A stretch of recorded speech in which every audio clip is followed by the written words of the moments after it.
Oh,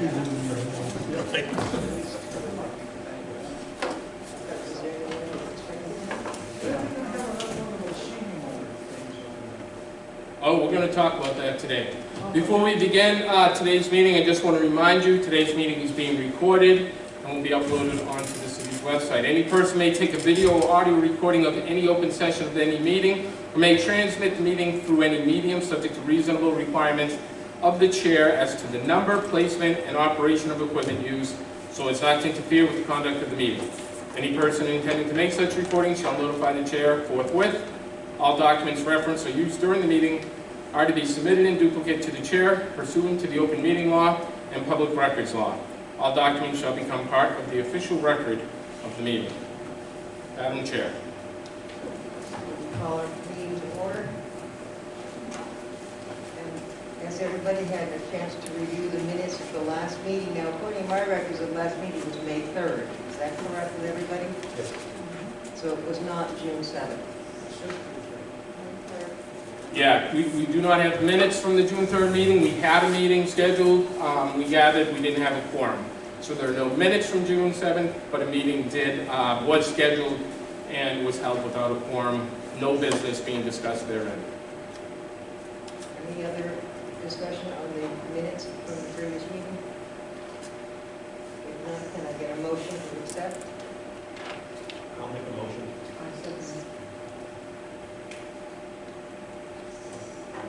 Treasurer's report? Madam Chair, order of business. Motion has been made and second. Generally, there's a requirement for to request any discussion on the motion. If there's no discussion, then we actually need to move the motion and have a vote. Motion, please. Vote on acceptance.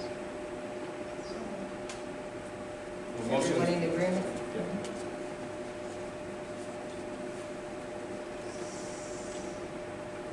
Now we move to the treasurer's report. The treasurer's report, September 2021. The format is a little different this year. The format is a little different this year, and it will be. And I think Mike and I collaborated, and we developed this, and we think it's going to be a little better. Now, the general fund, as hopefully most of you know, city funds, the city's year goes from July 1 to June 30. So these are our new figures as of July 1. The city has given us $183,247.64. That is to cover, as you can see above, that is to cover all the wages, salaries and wages, and then the rest of it goes for repairs and energy and utilities and office supplies. So that is our general fund, and so we are in really good shape. So far, up until September 10, $30,278.10 has been spent out of that account, which most of it was necessitated for salaries. We do have if there's any questions about any individual item, we do have backup. On the revolving fund, a lot of you don't know that the revolving fund was actually, and I won't bother to get into detail, it's on the back of your agenda. Mike was very nice. I had it way back, but I lost it, but Mike was very nice to get a copy for us. That is your revolving fund, and it was set up by the city council, and the money that goes in comes out to buy things, and that's what it's to be used for. We really have no big control over it. We just know that we can't spend it all down. Right at the moment, there's $24,491.21 in that revolving fund. So if any of the activities, the exercise programs, the bingo, pool, if they need something, all they have to do is request it, and as long as they don't spend more than $24,000, we usually will get it for them. And so that's the revolving fund. And if they take money in, which I know that, I know that the fitness and those take money in, that is just put in there. But as I explained way back when I first took over, and I talked with the auditor, there is no way to segregate everybody's money, this, that, and the other thing. The revolving fund is a revolving fund. The money comes in and money goes out for the different things that it's authorized for. Okay, on to the gift fund. Right at the moment, we have $49,835.43, and that's, I assume that was the interest that was credited to the account since the end of 2021. And the state grant we are expecting, and at the moment, it's $59,082.35. And I'll make a couple comments going back to the general fund. So the general fund is usually front-loaded at the beginning of the year. As the year progresses and we identify programmatic expenses, those are usually flushed through the revolving fund. So you've seen generally in years past, we've taken in more than we've spent in the revolving fund, but that generally pays for things like our picnic or food for events, our bingo expenses, our pool expenses. We do not, and I think I want to reiterate what Terry says, we do not account for those separately. They're just as we need things, we reimburse or replenish those things from the various activities. The gift fund, we had talked about using some money from the gift fund. We didn't meet in June, which is when we would have voted to approve that funding. So those expenses were taken out of either the general fund, the revolving fund, or the state grant. An interesting aspect of the state grant, last year we got about $50,000. That number is based on the number of seniors. There's an allocation formula based on our seniors 50 and over. This year, the Massachusetts State Legislature has approved an increase in funding in that allocation from $10 to $12, and will continue funding this year based on the previous census numbers. So that allocation and that amount will be predicated on the number of seniors reported in the 2010 census. After this year, the number will be based on the number of seniors that were reported in the 2020 census, but that's not this year. For the first time ever, the state waived two things. First of all, there's no carryover penalty. So if we didn't spend all the money in years past, that money we didn't spend was deducted from our total annual allocation. That's not the case this year. If there was leftover money, they allow us to carry it forward and add it to the base calculation for the year. So this will be the first time. And the second thing is they didn't require the very onerous reporting requirements on expenditures. We still had to stay within the parameters and the guidelines of suggested expenses, but we didn't have to do that kind of rigorous reporting that we have to do in the past. The last thing I'd say about the financial, well, two last things, two final points.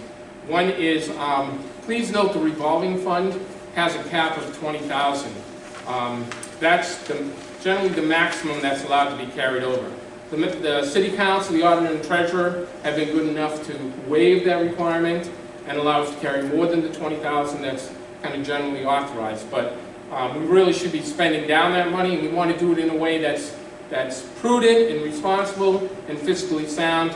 But the maximum carryover we have is $20,000 by ordinance, and you can see that resolution that's attached to your financial thing. And the last thing I just want to say is thank you to Terry and to all the board members, but in this particular case, Terry, who spent some time this week with me going over the financials. So we're pulling this information right from Eunice. It's real-time information. We're not delayed 3 weeks. We're able to pull up actual expenses recorded, and spent by the department in all of those 4 areas. Those are my only comments on the finance report. Thank you, Terry. I appreciate it. yes, previously we were always a month behind before we could get the figures from the auditor. So from now on, we will be right up to date. Thank you, Mike. I just have one thing I would like to say. Maybe it was my ears, okay? But I thought I heard Terry say the beginning balance for the state grant was $59,000, but it's reported here that it's $49,000. So I think it's going to be up by, our friends at Google here, they won't see the notes. She has 49,000. Oh, I was reading the top and not the bottom. See? Thank you. Just to be clear, Kathy, thank you. The starting balance, if we use the numbers, the baseline numbers to the grant last year, this year, it'll be 49,000 plus we had the 9,000 carryover, which makes it that 59,000 figure that Terry. But no, that's a good question, and certainly other people might be questioning that as well. Yep.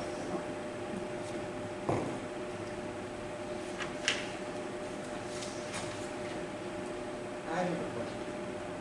I had an email from Carol Boblis regarding the bingo fund. And what you're stating now is there's no breakdown. Bingo funds or the pool funds. Or the coffee funds. Did you respond to Carol? I have talked specifically to Carol about that. She gave me her number, so I'm using Carol's information that she gave me as a baseline just to keep some informal notes.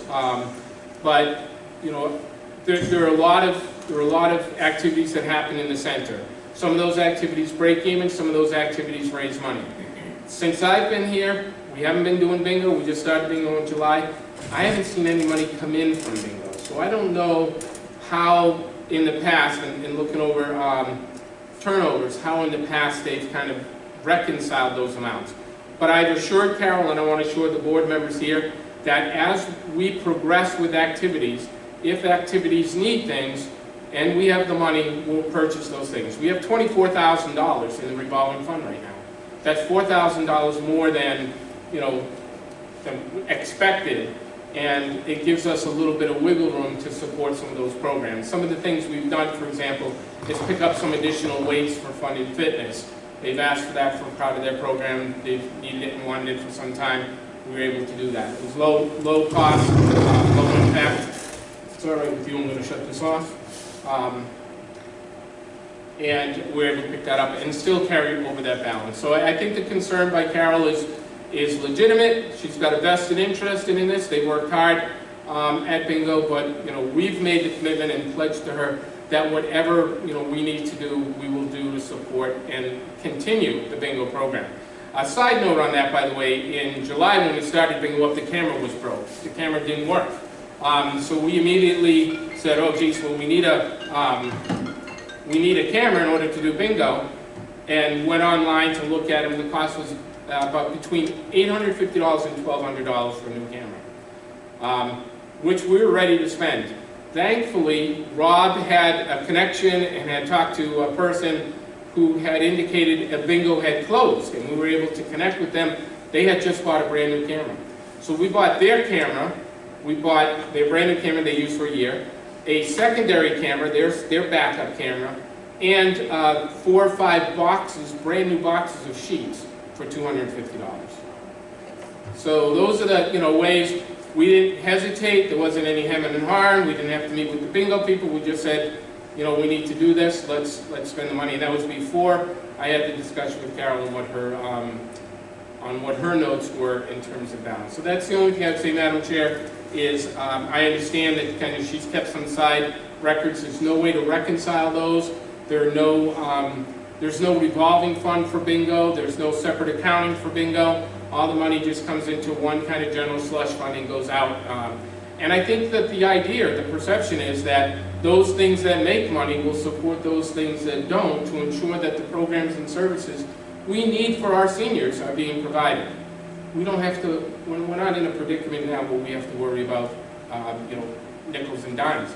We have a good reserve, and that reserve is protecting our programs and services. Okay, my only question there is when did City Hall change something with their accounting system? Because when what's her first name? Marcel Cormier was the treasurer. She gave a breakdown by this that she supposedly got from City Hall.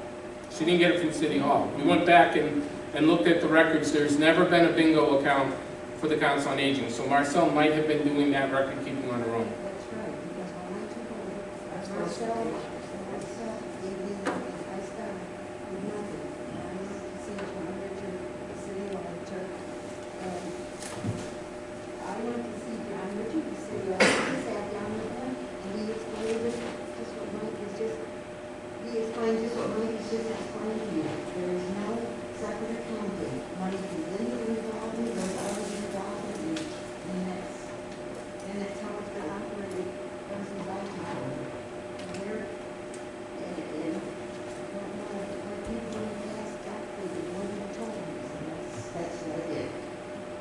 Yeah, I think that's an important consideration. Is like, even if Marcel did that, there's no reconciliation, there's no city records or true accounting records in the city that tracks that. I want to reiterate something to everyone here, so we all leave with the same clear understanding, that even though there isn't in accounting, a separate revolving fund, a separate bingo fund, we're committed to bingo. It's a program and service that's used by a lot of our seniors.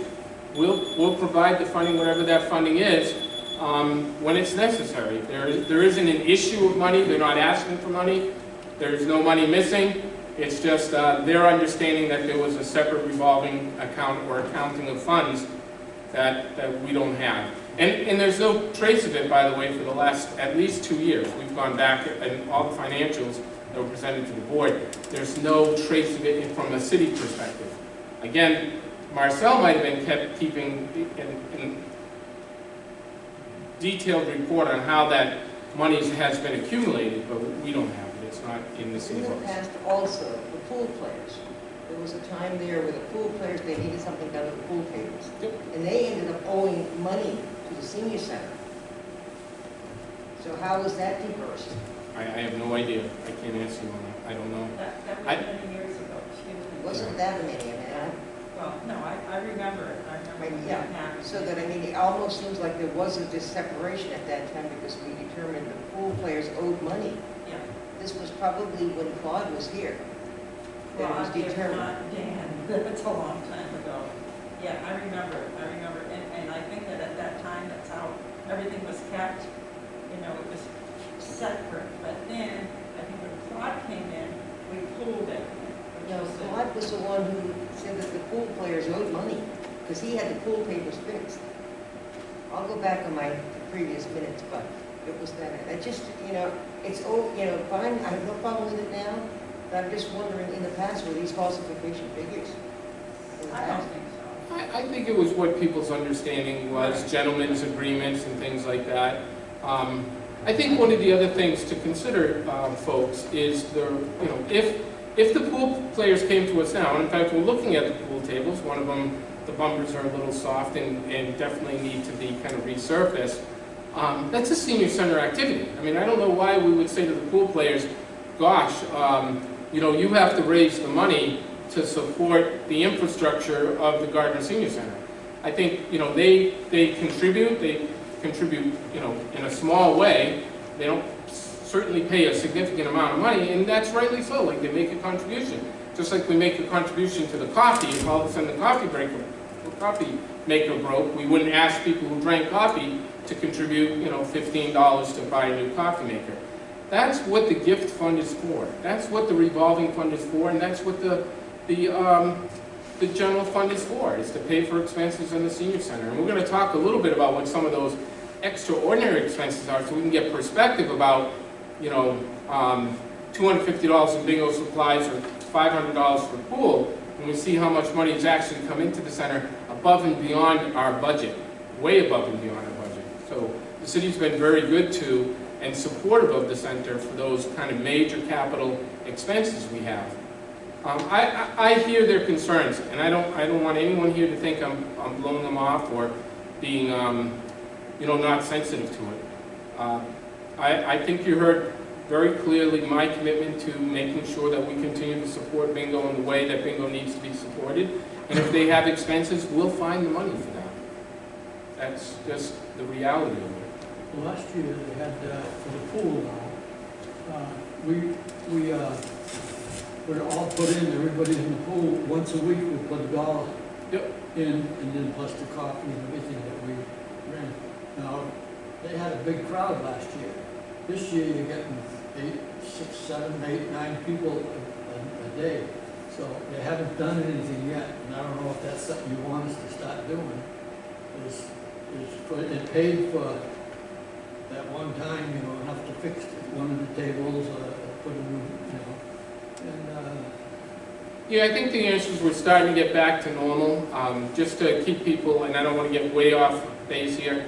We had a soft opening the first week in February to, seniors with limited participation, huge precautions. We opened the first week of July fully, still with precautions, but that doesn't mean we're 100% back to where we are. And you bring up a good point, but I think it's time to start, asking for that stuff. And we've been a little bit, I think, generous in saying, we can wait another, month to do this. Again, we'll talk a little bit about some other ways we've helped to support and try to get folks active and engaged, back engaged again. But thank you. I think your comments are very, very important and right on. I mean, we want to support the people who are here and doing their things, and we will. The commitment is there, 100%. Just to make sure the trainers know that they're, let them know by if they are. That's the- Yeah, and I had that conversation with Kat, but I'll do it again. Sandy, if you wouldn't mind giving me a copy of that email, that'd be great. Look, ask and you shall receive. Seeking you shall find. Super. So, Madam Chair, the finance report is on the table. Any other questions? And I know we don't approve it, but how do we accept it? We accept it, We yeah. accept it. Can I get a vote on to accepting the treasurer's report?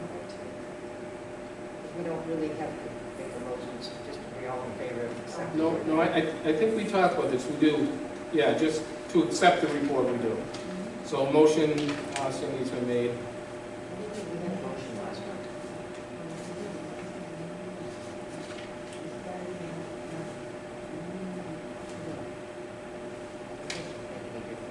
Year. Changes the policy on a new year?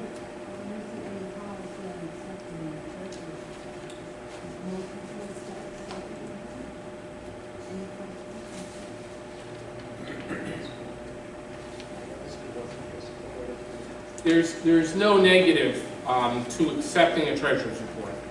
We're not approving it, we're not adopting it, we're simply saying the treasurer has provided that, we accept the report that she presented. Oh, but you can try to find her.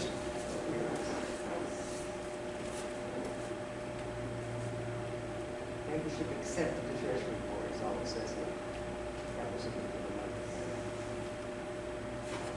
So if you want to get it, what do I nominate them? How is it worded? Get the wording, I'm not very good at this. No, you're doing fine. Motion has been made to accept the treasurer's report. Then we all have to vote to accept it or not. So that's it. So according to this, it's just we accept it. So the... All in favor? Yeah.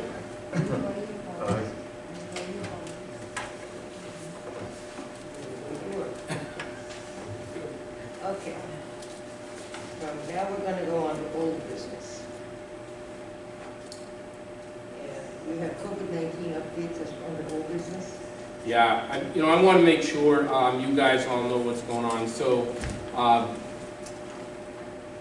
about 8 weeks ago now, 8 weeks ago, yeah, no less than that, probably 6 weeks ago, we met with the head of infection control from Hayward Hospital, the assistant director of infection control from Hayward Hospital, the medical director for infection control, community health center, vice president of quality and compliance, as well as a representative from the CAC, to talk about what should we be doing, what's appropriate, what is the suggested practice of the building participants. They all urged us with unanimous and unambiguous support to reinstate the mask policy and keep that policy in place. Since then, folks, and we did. We took their advice, we heeded their advice. I let the mayor know that was their advice because of the population we serve and the potential because of proximity of outbreaks. Since then, if you haven't been following, I've been trying to link the updates from Hayward Hospital. We are having a huge surge rate right now, incredibly high. In fact, my understanding is, and I think I'm reporting this accurately, they're doing about 100 tests either a week or a day. Let's say a week at Hayward Hospital. more than 50% of those are coming back positive, or at 50%. That's a significant positivity rate. Their ICU is full. They have 13 patients non-ICU on the floor, and they're seeing kind of this resurge. Some of the other information we got is, we all know and have heard about the Delta variant. There are actually 4 Delta variants, and there's now a 5th variant that is as contagious as any of the others. So out of an abundance of caution, we mask here. We mask for everything. We have reduced the requirements for social distancing. If folks can't mask, and there are some, we've had a few people that have come to the center because of respiratory issues or other conditions, aren't able to mask. We've been able to do an ADA compliant alternative measure of face shields for them, and that has worked remarkably well. Knock on wood, the Gardner Senior Center has stayed active, stayed open, stayed vibrant, and has not had any cases of COVID resulting from exposure here at the center. That's not true of other centers. So I hope that you know and understand, we only do this out of an abundance of caution. I don't think anybody loves masks, but we know that masks protect us. And where we are not wearing masks, we ask that there be some social distancing. So that's our COVID policy. We also have a rigorous policy for our staff and volunteers. And staff and volunteers are quarantined, they're isolated, and we do rapid tests if they have symptoms for COVID. So, again, we've been maintaining that aggressively, and it's not just the Council on Aging. I want to also acknowledge our neighbors and partners upstairs, the Gardner CDC. They're kind of using that same policy and approach as we are. That's our COVID update. Right now, it doesn't look like we're going to be changing that, but every day, every week, we are getting updates on what's happening in the community, and we may come back to the mayor, to this board, to ask for additional precautions if things should take a turn in our community. Just so you know, I'm going to give you this update here. We're also doing the booster vaccine, so anybody who got their shot, which was just a little over 500, between 500 and 600 seniors, got their shot from us. We'll be doing a booster shot for those folks. We can't schedule those until after September 28th. That's when it becomes allowable to do that, but immediately after September 28th, the Gardner Community Health Center is going to schedule that with us. On November 3rd, we have a flu clinic, and we have a shingles clinic going on. We hope that we're going to be able to combine the flu clinic and the COVID clinic, which is unique because in the past they said if you get any other kind of shot, wait 2 weeks. They're not saying that for the booster, so we may be able to combine that and do one big clinic here. What was the date on the booster shots? Because I've had people ask me that question. So the date is after September 28th. We can't schedule anything before September 28th, so they won't even talk. Well, I won't say they won't talk to us because they've already talked to us, and they said just wait until then we can announce the date. Okay, but they can be assured that they are going to get a follow on that. We are hoping, we've asked, and the center has made a commitment to do everything in their power to give us enough shots to cover everyone who was in our COVID clinics, which is again between 500 and 600. We may have to do that over a couple of days. We did about 300 shots per day when we did the COVID clinic itself. We did 2 of those, so that's where we get the 600 from. We may not need to do it over 2 days. They might be able to do 300 in a 9 to 4 kind of scenario, if we have enough people and we can free up the center. We'll have to close programs down that day, but that'll be well worth it to get the booster shots out. I got my shots at PACC through the Hayward Hospital. So can I still get the booster shot through here? The question is, I got my shot through the PACC Haywood in the city, which we were part of. Can I still get my shot here? The answer is a definite maybe. We're working to see what kind of vaccine, the numbers that the CHC can get us. If they're able to get us an abundance of materials and supplies, we will be able to provide a booster to those that did not get their shot through the senior center. And I also want to qualify something. The 600 that we did directly, but we signed up another 1,000 people online. We were able to access the PACC. So the center, really hit about almost 2,000 people. We got their appointments scheduled them either directly or indirectly. If you were here, and I think Sandy was here, the phones were off the hook, crazy, for literally three weeks. And the only thing that I remember though is the center gave out Moderna. PACC, I think, gave out the Pfizer. Pfizer, yeah. So you gotta go back and get your correct Yep. booster shot. So if you got a Pfizer, you gotta go with Pfizer. So that would probably eliminate coming to the city. Is there still? Well, it would, because the CHC, if they're doing boosters, they gave shots, both Moderna and Pfizer shots. So they're going to be able to get supply for the boosters for both. Because I thought at the school we only gave out Moderna. We only gave out Moderna because that's what we did, but, we might be able to get people in with So I know Pfizer. my doctor gave out Moderna, so yeah. Is there a waiting period? Now, for most of us, it's 8 months From your last one. from the last shot. Yep. Now, is it, when you say this, well, I can't get it in here anyway, because I got it from Walgreens. That's not true. So two things. Even though you may have got your shot from Walgreens, you may still be able to get it here. It's going to depend on what the supply is, how many shots CHC can get of the different types of vaccines. The only one we're reasonably sure we're not going to be giving boosters for is J&J. But they're working hard on getting us boosters for both Moderna and Pfizer for our senior population. The second part, the 8 month, is absolutely right. That's the recommended time, is to wait at least 8 months, but that doesn't mean you can't wait more than 8 months. So if it's 9 months or 10 months or 11 months, that still works. But they're saying that it's not recommended before 8 months. September 28th or October 1st really falls very well within our timeline, because that's when we did our shots. So that's 8 months. That would be perfect. Yeah, but see, like my wife now, because of her illness now, like Boston Hospital, and I'm calling her and tell her to get her booster shot now. Yep. Now, she's only got like 5 months or something like that since she had it. But they told her to get it because, well, she had cancer. Yeah. And she had an operation and all that, and supposedly got rid of the cancer, but they're still telling her to go to the hospital to go get her shot. So, I don't know if she's someone like that, they can do it within the 8 months.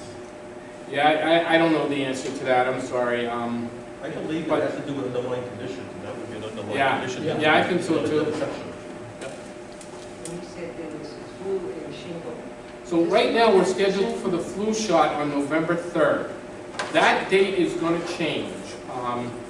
Well, we think that date's going to change. We think it's going to go to October 20th or October 27th, if I have my dates right. Those should be Wednesdays. Oh, I have it right here. Yep, 20th or 27th. We're looking at those 2 days. There are some conflicts with November 3rd. However, we're really at the mercy of the organizations that are providing the flu shot. We're partnering with Walmart to do the flu shot.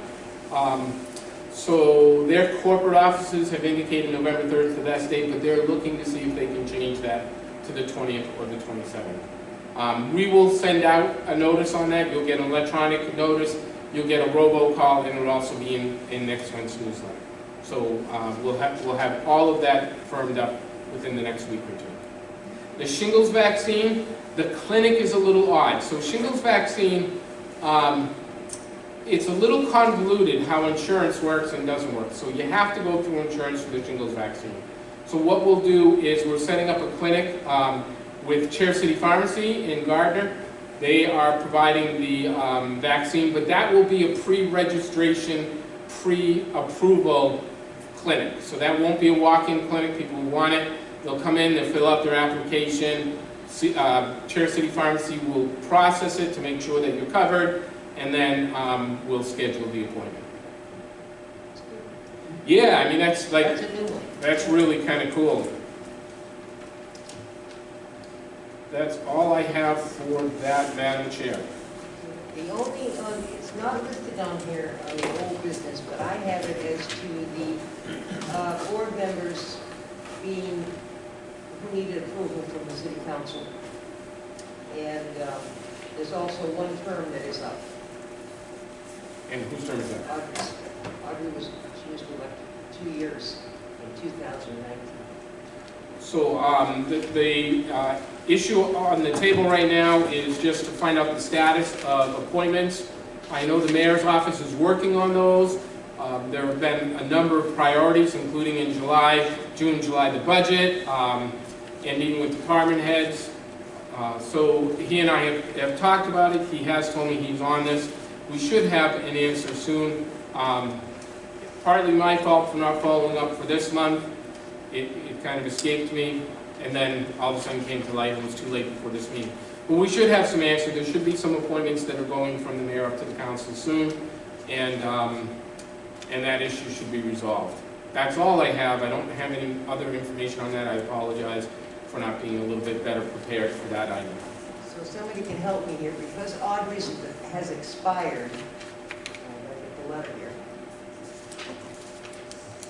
So let me pipe in, even though Audrey has expired and other people haven't been appointed, we still serve at the discretion of the mayor, even though there's no active appointment made.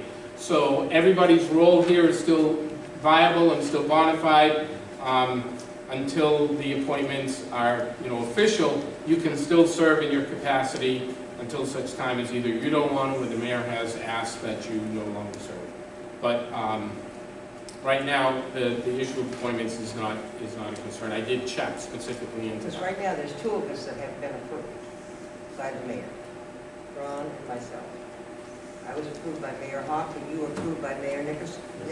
Back in March, I think it was. Right? So those two approvals are done. So, okay, we'll wait for that to come through. And That's it. mine expired in March, I believe. It was only 1 year covered. What? Mine was only 1 year. Well, yours was only 1 year? I think it's because I was filling in for the other person who resigned. Oh, Yeah, so the way that the resolution is written for appointments, they're rolling appointments. So every year, we don't lose everybody, they're staggered. So 1 year we'll lose 3, the next year and appoint 3 new ones, the next year we'll lose 3 and appoint 3 new ones. So it staggers them. And I think that's been part of the dilemma for the mayor, is determining what that appointment period is going to be for those that are serving on the board right now without appointments.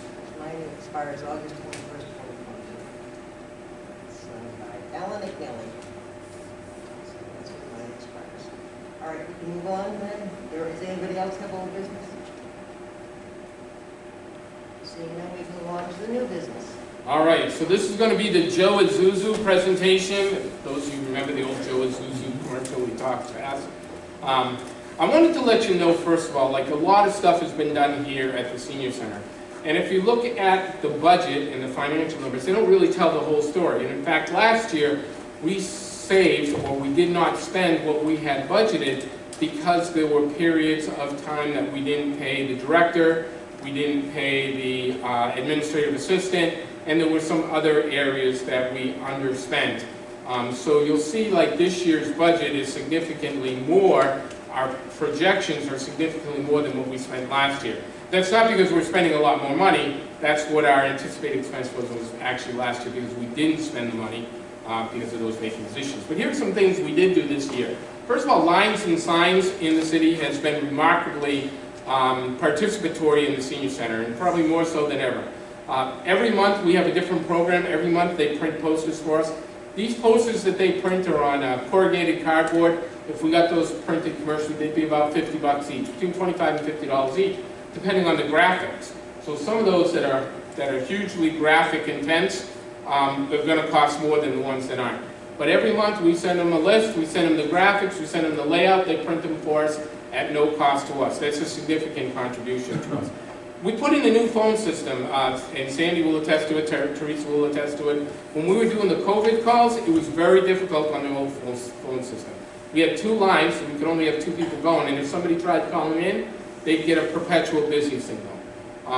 Very frustrating for folks that we had to leave messages and say, call us back, then they couldn't call us back. We now have a new phone system. We have 5 new phones installed in the center, and we can add new phones anytime we want. For example, this past month we had VIPS volunteers, we added new phones. So they were able to come in, plug a phone in, and do the business of the senior center here. And we can do that at any time. Our new technology in the center is pandemic friendly. That's a really important consideration as we look at COVID. We may be coming out of COVID now, maybe not. There may be something new in a year or two. Our systems now are meant and designed to be portable.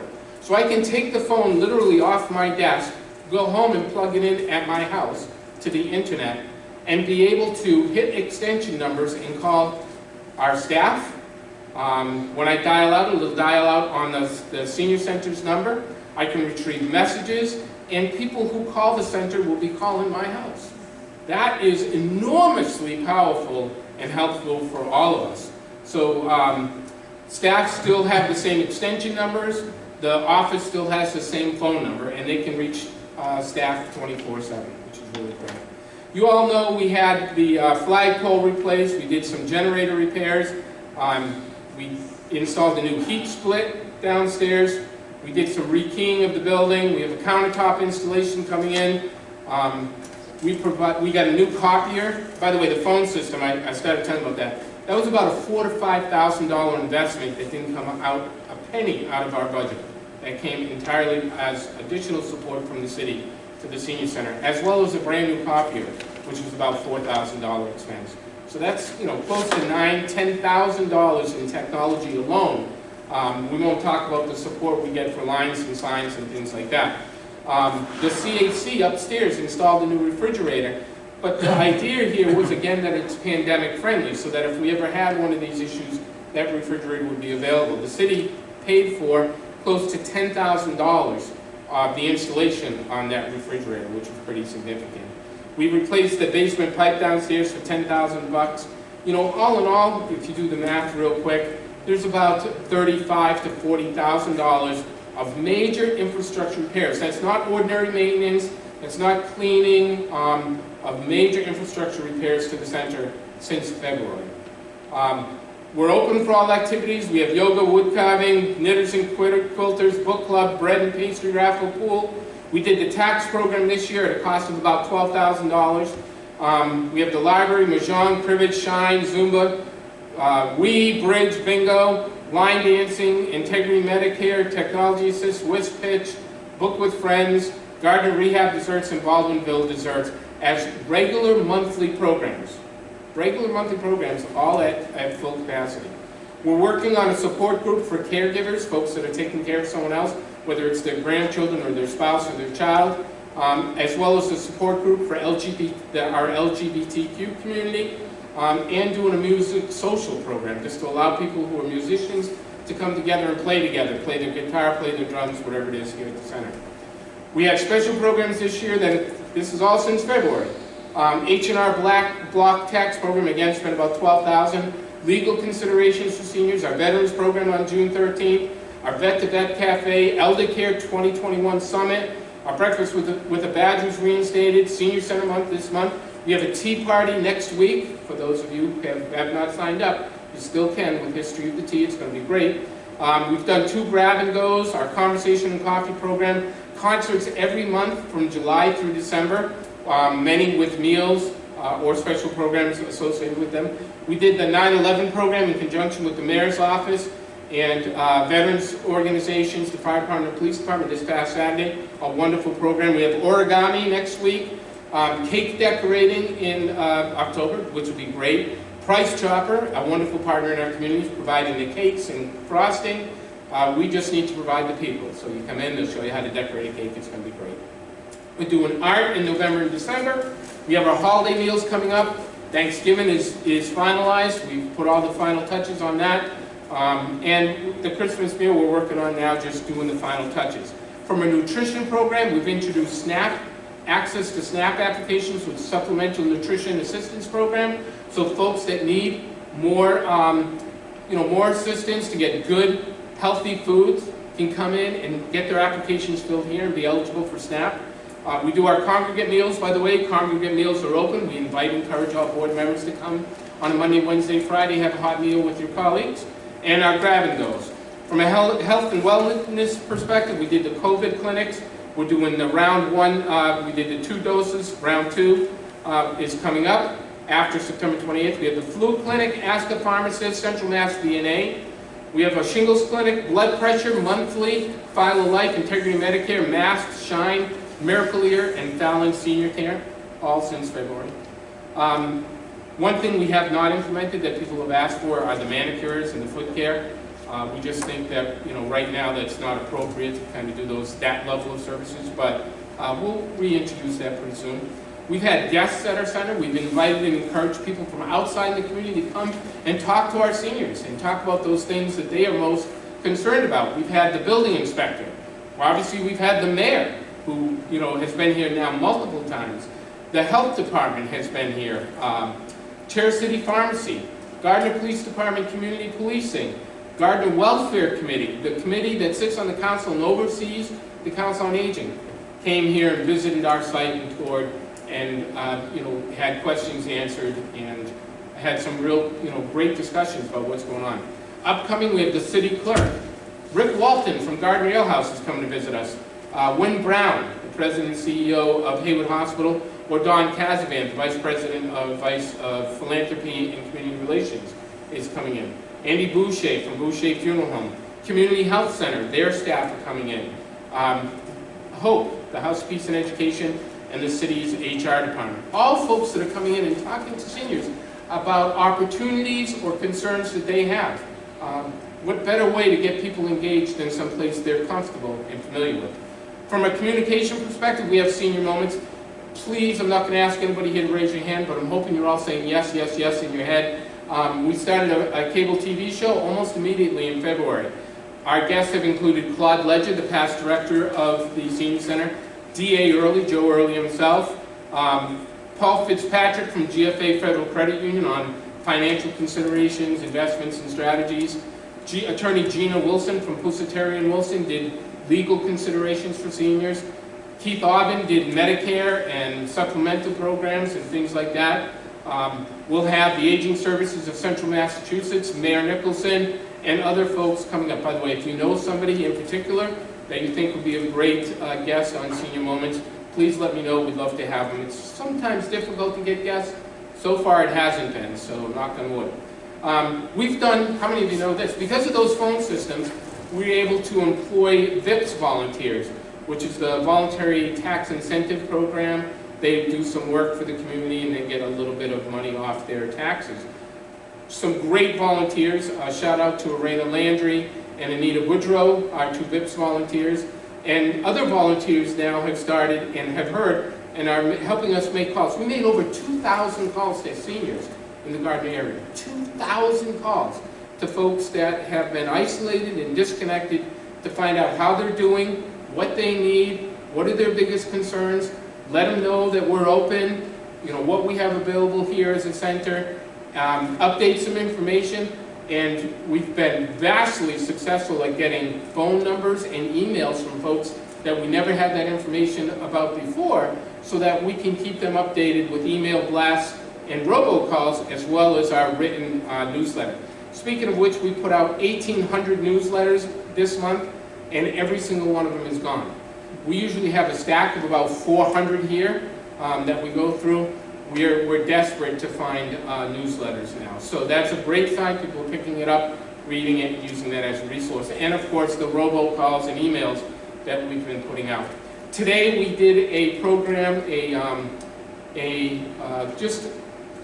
talk, a conversation, and we invited our friends from the Aging Services of Central Mass to come and join us. So this listening session with Dr. Moses Dixon went extremely well. We had about 8 people, but the conversation was robust. We talked about our needs for transportation. We talked about our needs for nutrition. We talked about our needs for assisting folks that are struggling with finances. As a result, and I'm happy to report because Ron and Terry were at the meeting with me, the Central Aging Services of Central Massachusetts has bestowed a $10,000 grant on the Senior Center of Gardner to help folks that are struggling, specifically with utilities, cell phone bills, things like that, for which there are no other resources to access for those struggling people. We'll do an intake process, and distribute that money. It was great news, and we're so grateful to have partners like the Aging Services of Central Massachusetts, Aging Services of North Central Massachusetts, our city departments, the prison, who's been extremely helpful with food this summer, NCCI, Gardner, Sheriff Evangelitis, our local supermarkets, Hannaford, Price Chopper, and Walmart, and of course, and I say it because we're blessed to have this relationship with the Gardner CAC. They're just so good to work with. So that's kind of what's been going on, a lot going on. I don't know, what we're missing. I hope we're not missing anything. I implore, encourage, and invite you all, if there's something obvious that you think we can and should be doing, please let me know. As you all know, many of you know, I think you all know, my door is literally always open, and I would love to hear from you. I'd love to just have a conversation with you and hear what's going on. All right, that's my report, and I'm sticking to it. Any questions, thoughts, or concerns? I would just like to add, I think all of us on this board, whether you're an associate or a member, you should come and support these programs. Ron and I were here this morning. I try to support as many as I can, but I don't see all you people. And even if you're an associate, you should come and support the program. This is how you learn what you're doing. I'll say this, and thank you, Terry, for that. I know you're busy, and I know there are things going on in your lives. I understand that and recognize that. We do oftentimes what we can, but you hold a very special position in this senior center, right? So I would love certainly to see more of you and hear from you more, even if it's a phone call like, hey, Mike, what'd you think about this? Terry brought up some great points, and the board was well represented at that meeting this morning by Ronnie and Terry, and I appreciate your feedback to our partners, which I think again resulted in that $10,000, literally, I thought it was spur of the moment.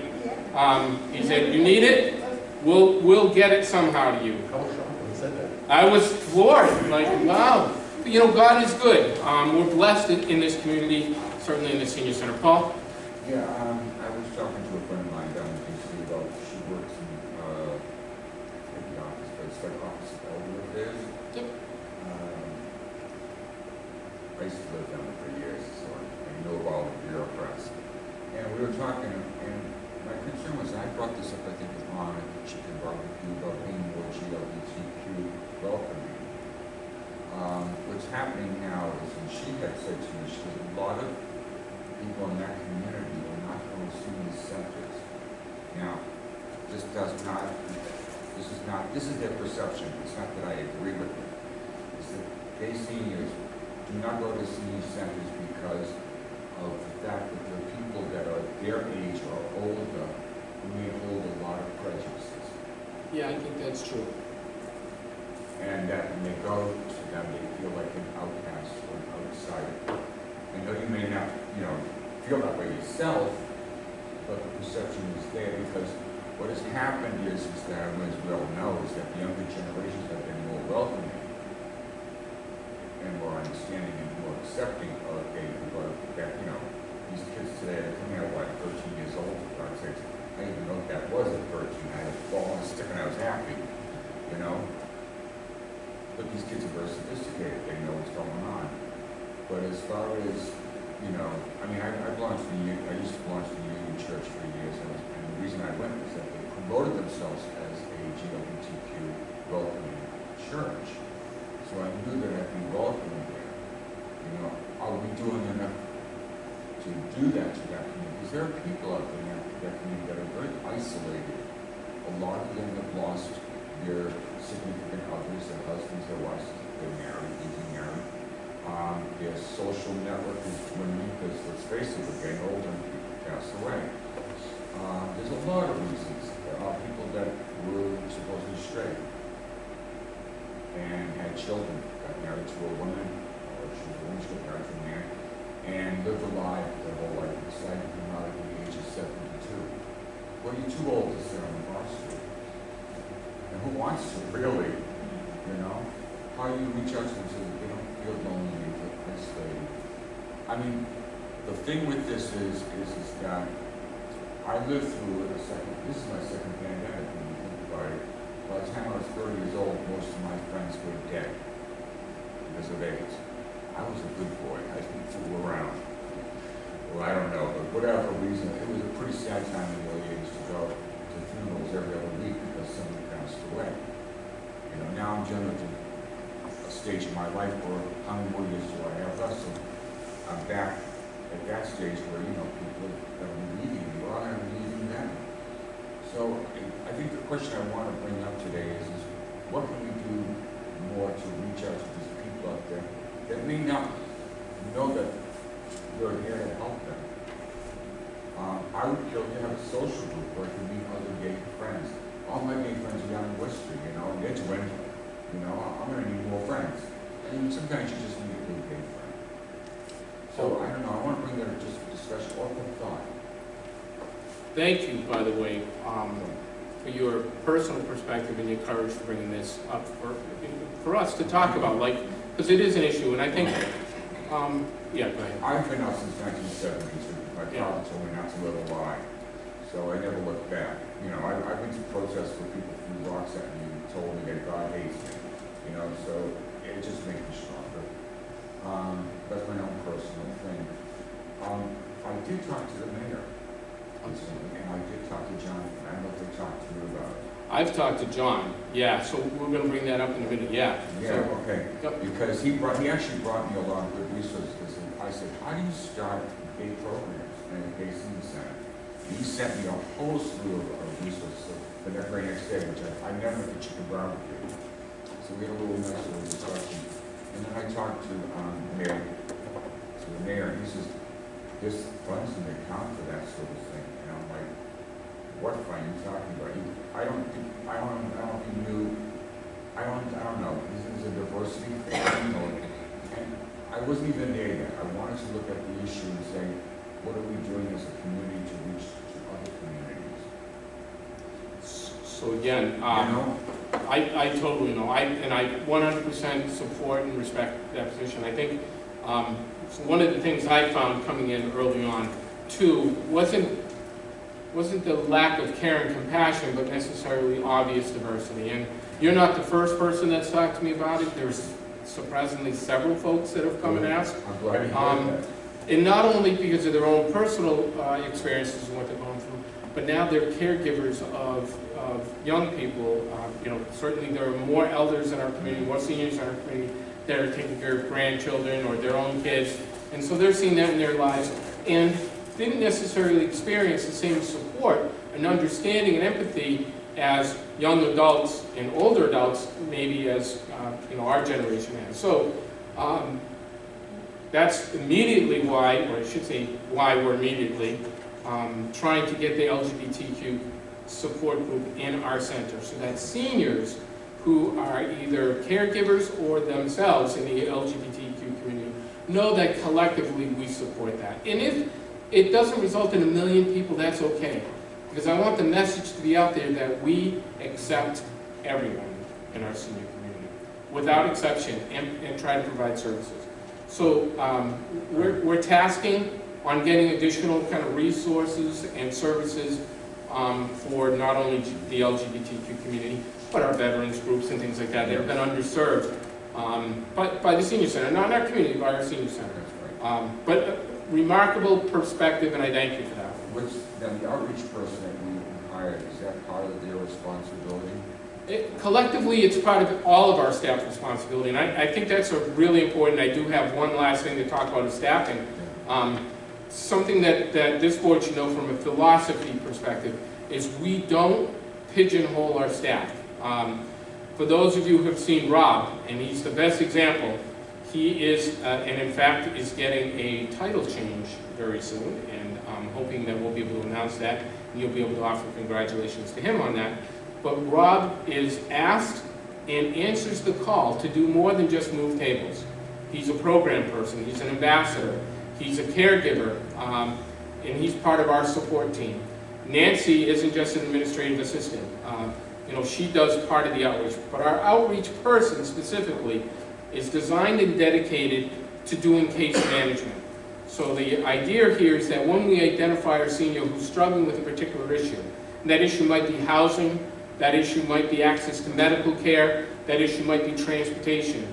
That the outreach person can take that intake, you know, at the time of the call, get the collective understanding of what's going on, and be able to case manage that through to resolution, as opposed to us making a cold referral or cold handoff to another agency. We're hopefully having that person. I have a little bit more to talk about on that, but the outreach person, you know, is not going to be isolated alone in doing that. All our staff are engaged in doing that. And I think we have a really open-minded staff. I really do. So, you know, again, whether it's, you know, folks that are going through medical conditions, whether it's LGBTQ, whether it's veteran PTSD, stroke victims, dementia. We're trying to become a more dementia-friendly center too. That was something that I'm hoping by the end of the year we're going to have a lot of progress made on. How do we facilitate access to services here for folks that may be struggling with dementia issues? So collectively, there's a lot on the table, and I'm hoping we're going to do a good job for you and other members of the LGBTQ community. I hope. There's a lot of, you know, you're right, there's a lot of segments out there that we're not reaching. Not just the gay and lesbian community, or like you mentioned, there's veteran people with dementia, caregivers. There's a We're lot not of reaching the segments. black community. What? We're not reaching the black community, the Hispanic community. Absolutely. No, I'm minority, yeah. We're not reaching them. That's so funny you But we say are that. open to everyone. When I was at the chicken barbecue, I said, Jesus, no, I didn't see anybody black. It's like, there's no black people. I didn't see one person that was black. And I'm not sure they're old enough yet in this community because we did not have black individuals Right, till later in life. But you've got a lot of Hispanics now, right. and now you're gonna have all of these coming in from Afghanistan. These people are all gonna settle in this area.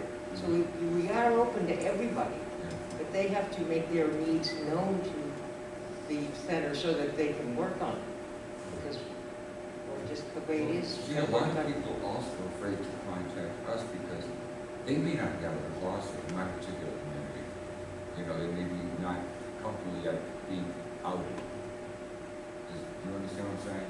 I understand what Because you're we're saying. invisible, you can't see us, we're not black, we're not Asian, we're not, you know, Latin, you know, what But we you're a want. human being. Right, we can go undercover as a straight person, you know, we can disguise it.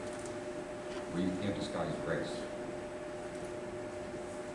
Yeah, I think, by the way, Sandy's point of I'm I just mean, trying to I say really is just that we saying. are open to everybody, and until we know that there's a need out there. I mean, I didn't know there was a need out there for the LGBT. Until you brought it up. Yeah, I presumed that they were just satisfied with the needs that we have here. yeah. If they're looking for something specific, then that's a different thing. And that's fair enough, that's a good, It's that's a good point. education is what everybody needs. Right. And I'm definitely in favor of anybody and everything, no matter what they do.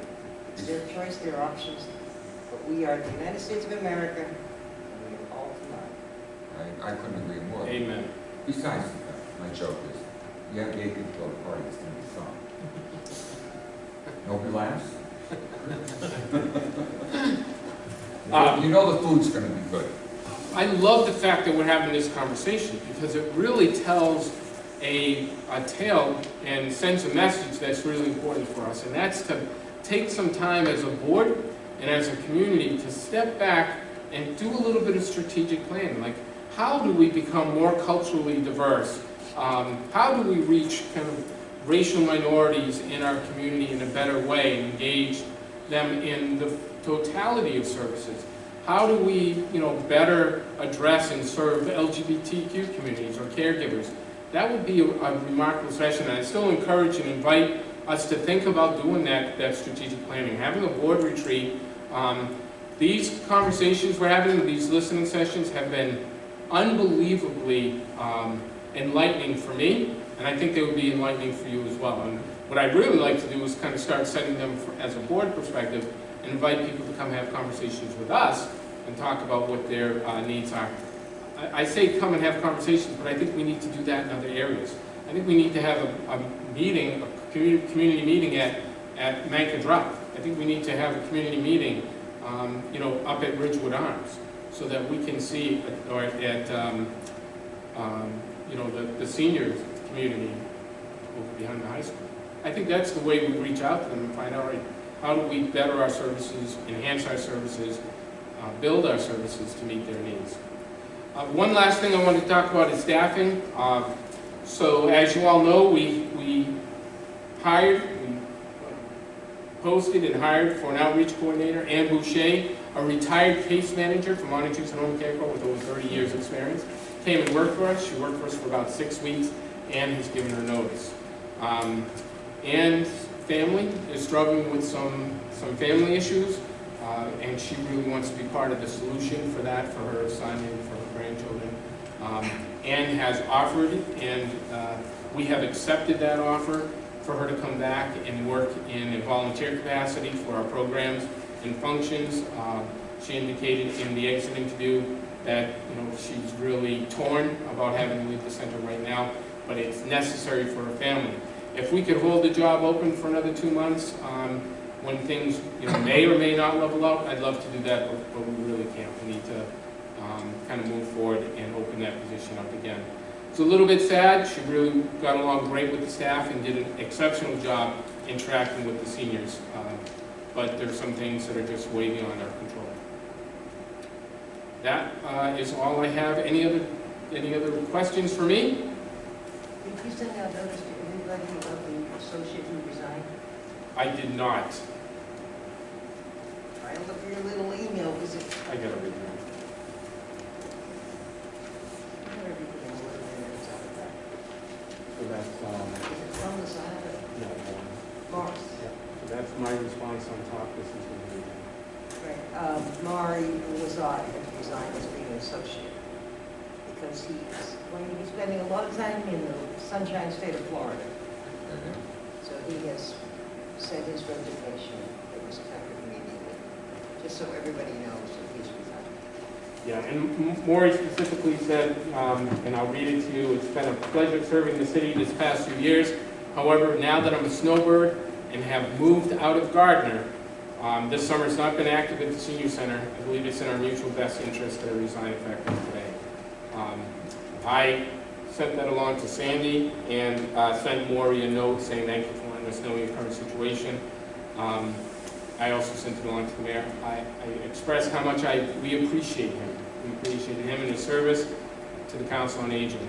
I invited him to and encouraged him to stop by when and if he's in the area, and the police stay in touch. That's my response. I don't think we need to accept his resignation. No, he's associate. I don't think he would care if we didn't. I say that just, yeah. He's an associate, and the only other thing, did you get everybody's contact? I did not. I talked to a couple folks today. I got most of them, so thank you. If you've done your conflict of interest ethics training, thank you for doing that. If you have not, please just follow the link. It's a pretty easy training. It'll take about 30 minutes. If you have problems connecting, and some folks on this board have come in to do this, they've come into the center, we've had them sit at Rob's desk or one of the staff desks, go through the training, and we go through it with them. So if you would like to do that, we'd love to have you come in. Again, it's an opportunity to spend time with you, and we love spending time with you. So, you know, please let us know if you need to do that. For those of you who have completed, thank you, we appreciate it. That's it. Anything else for open discussion? I'd like to say something in regards to the AARP. We are still on hold. There's been no news on that. And until we get further notice, because it is a national organization, nothing is going on at this time. A little But bit of, we're hoping. we met with the AARP driver safety course instructor about a month ago, and they were hoping something was going to free up by October 1st. So we started looking at our program to offer that safe driver program to our seniors. And in fact, a local car dealership, and I'm going to say who it is, Salvador's, has stepped up to sponsor that safe driver in anticipation of it being in October and November. but we're not, they sent us a notice saying that everything's on hold to January 1st. So, but we want to thank, again, those businesses, people, organizations that support the center. We're so appreciative of that. Thank you, Sylvia. I just want to say, the Gardner Golden Acres had their first meeting in about a year and a half. It was well attended, and everybody was singing so happy to be back. Even though they were wearing masks, you could tell they were smiling, and there were a lot of socializing. So we, Golden Acres, we were back in business, and Mike gave a good talk. And in October, we were having three Nicholson's coming. So we're moving ahead, and everybody was happy to be out and back. Good thing that Mike had a lot to say because we got everything for our coffee pot's not working. Yeah. I have a million jokes about that, Ron. I'm never at, you know, with difficulty finding something to say. In fact, it usually takes me about 30 minutes to say my first name. I don't know anything about the coffee pot expert having that paper. It was a great meeting. It really was. Yeah. It was a great meeting. Lots of learning, lots of info. Anything further? If not, can I get a motion to adjourn? Motion to adjourn. Second. All in agreement? See you on Monday, October 4th for the next meeting. George Clooney, the creek don't rise. Darn it. Before then, September 29th, that was the Red Apple Farm, and others are coming down, and hope to see you there. Yeah.